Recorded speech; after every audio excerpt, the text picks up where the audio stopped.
première formation, c'est pour les enseignants du primaire, l'École nationale d'instituteurs pour une durée de 2 ans, y compris la période de stage.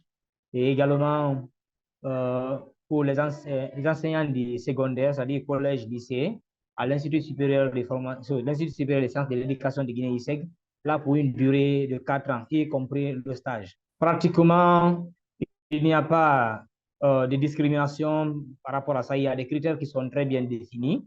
Quand je prends par exemple le cas de l'École nationale des normes des instituteurs, actuellement, il faut avoir le baccalauréat en République de Guinée pour pouvoir postuler pour cette école. Et là, lorsque tu postules également, tu dois passer un concours. Lorsque tu valides le concours, là, tu es maintenu, on peut t'orienter dans une école nationale d'instituteurs. Et également pour l'Institut supérieur des sciences et de l'éducation de Guinée, là, il faut également être titulaire du bac.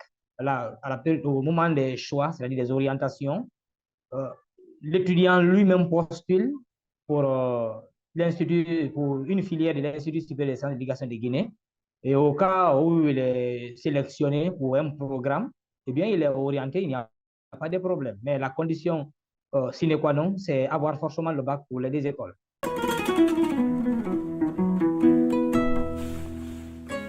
Il existe des programmes de recyclage. Quand je prends par exemple pour les enseignants titulaires du baccalauréat qui évoluent au compte du primaire, lorsqu'ils ont les moyens, ils peuvent se recycler à l'Institut supérieur de formation à distance de Guinée. À leurs propres frais, ils peuvent aller se former. Ça, c'est un. Et deuxièmement, à l'Institut supérieur des sciences et de l'éducation de Guinée, là également, il y a possibilité de recyclage, toujours pour les enseignants qui sont titulaires du baccalauréat, qui évoluent au primaire. Ils peuvent se recycler là-bas pour des programmes de formation continue. Et ceux du secondaire qui sont déjà titulaires de licence, ils peuvent également se recycler à l'Institut supérieur des sciences de l'éducation de Guinée pour des cours de master ou des masters dans un domaine spécifique ou des masters en sciences de l'éducation. Là aussi, c'est à leurs propres frais. C'est là aussi le souci. Sinon, il y a des opportunités de formation continue qui existent.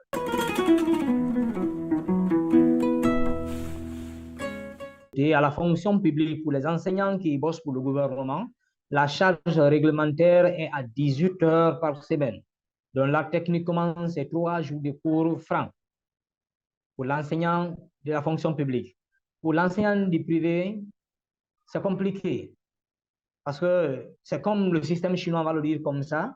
Vous travaillez peu, et bien votre salaire va être misérable.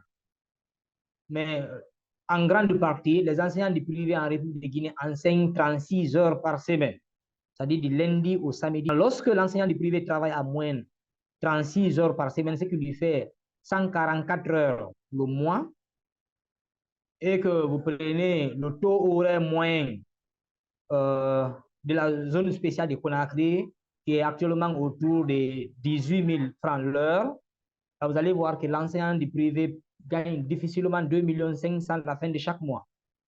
Donc, la rémunération est compliquée, ça c'est un. Et le plus grand malheur dans ça, l'enseignant du privé est payé sur 9 mois, c'est-à-dire octobre, novembre, décembre, janvier, février, mars, avril, mai, juin.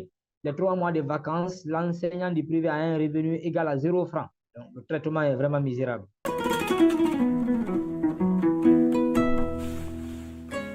En Guinée, les écoles ne sont pas équipées de matériel. Il n'y a pas de manuel. Là, ne tournons même pas autour de ça. Que ce soit les écoles publiques et les écoles privées, il n'y a pas de manuel. À l'école publique, chaque année, le ministère met des moyens pour acheter des documents. Les institutions partenaires envoient chaque année des documents, mais sauf que ces mêmes documents se retrouvent au marché. Donc, les écoles n'en bénéficient pas. À l'école privée, c'est autre chose. Les fondateurs n'achètent pas des documents. Par exemple, chez moi ici, il n'y a aucun manuel de la 7e année jusqu'en terminale.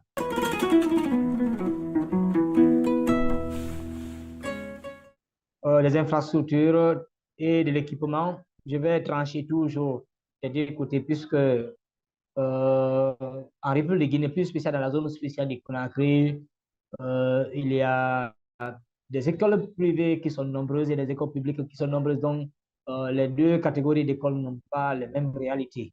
Donc, quand je prends le cas des écoles publiques, par exemple, J'ai réussi à visiter beaucoup d'écoles publiques.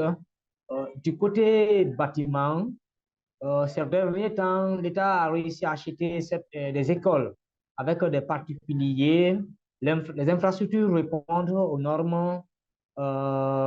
L'équipement des bureaux, là, ça fait défaut. Parce qu'il y a beaucoup d'écoles publiques aujourd'hui en République de Guinée où vous allez rentrer dans toute une direction sans trouver même un ordinateur. À plus forte raison, une imprimante, des choses. Ça n'existe pas en quelque sorte. Euh, du côté, toujours, je suis à l'école publique. Du côté euh, santé, sécurité sanitaire en un mot, là aussi, c'est un véritable souci. On ne va pas trop tourner autour de ça. Maintenant, je reviens pour le cas spécifique des écoles privées. Dans les écoles privées, comme je le disais au début, il faut que l'État prenne des dispositions pour que l'école privée soit réglementée en République de Guinée. Il y a beaucoup d'écoles privées aujourd'hui qui répondent aux normes. L'infrastructure est là. L'infrastructure n'a rien à envier aux autres infrastructures scolaires. Quand vous prenez l'équipement, la direction est équipée du premier matériel au dernier matériel. La santé, tout ce qui est disposition hygiénique, tout est dans les normes.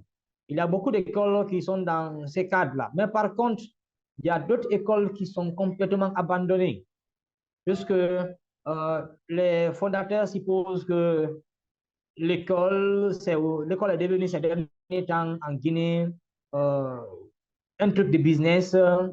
Il faut juste se trouver un petit local, même une villa de 3 chambres salon, dire que c'est une école qui est là. Et du coup, on laisse dire n'importe quoi, un responsable d'école qui n'est même pas équipé, l'infrastructure ne répond pas, la santé, rien ne tient. Donc, il faut une véritable intervention de l'État, sincèrement. Donc, il y a ces deux facteurs.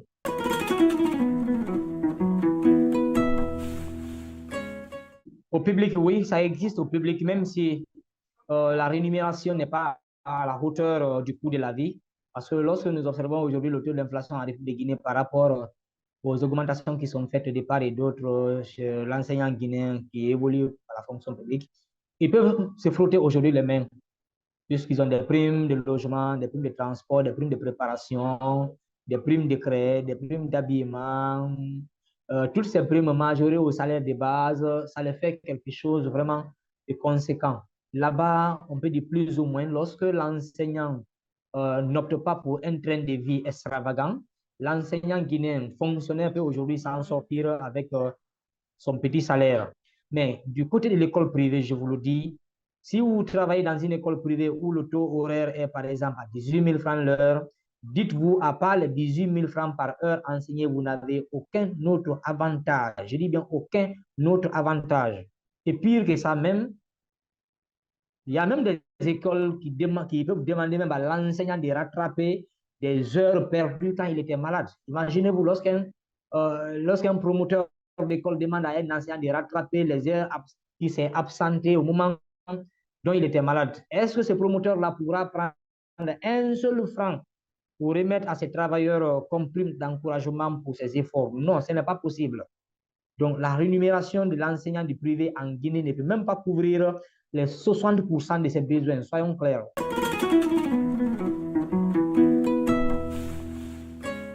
Moi, je souhaiterais que l'école guinéenne soit nationalisée si possible.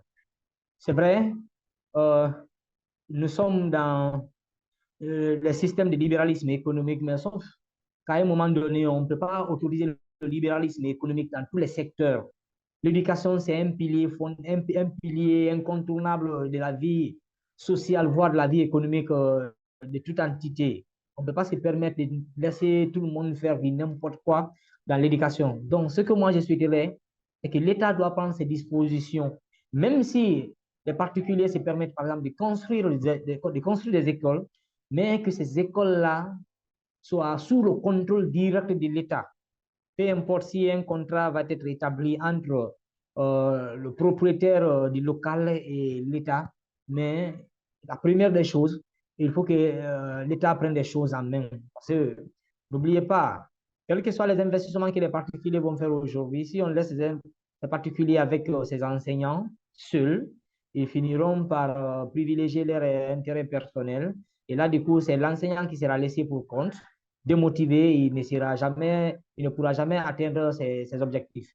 Donc ça, c'est la première recommandation. Si nous voulons que Donc, on passe par le traitement pour pouvoir réussir le pari d'une école de qualité en Guinée. Il nous faut réviser les programmes d'enseignement. Voilà, il nous faut franchement réviser parce que nous sommes au 21e siècle. Nous ne pouvons pas être au 21e siècle et continuer à utiliser, par exemple, les programmes d'enseignement du 20e siècle. Ce n'est pas possible. Le monde évolue chaque jour que Dieu le fait. Imaginez-vous dans les pays, par exemple, anglophones, dès que l'élève atteint le niveau du lycée, après le bac, il a au moins un diplôme qui est équivalent au BTS. Il peut se trouver un emploi. Au niveau des programmes, l'élève est moins chargé et il est concentré sur l'essentiel. On ne peut pas se permettre d'étudier de la première année jusqu'en terminale avec 1000 matières, disons-le comme ça, avec des leçons qui ne valent pas la peine. Et jusque-là, l'élève est désorienté, il ne sait même pas où il va finir encore sa vie. Donc, la première des choses, pour un meilleur système scolaire en République de Guinée, il faut d'abord réviser les programmes d'enseignement. Les programmes d'enseignement que nous avons ici sont révolus. Il faut complètement changer le système. Et c'est là même sur toute la ligne. Quand je prends par exemple le cas des examens en République de Guinée, il faut qu'on sorte du système de la moyenne arithmétique parce que la moyenne arithmétique fait échouer beaucoup d'élèves.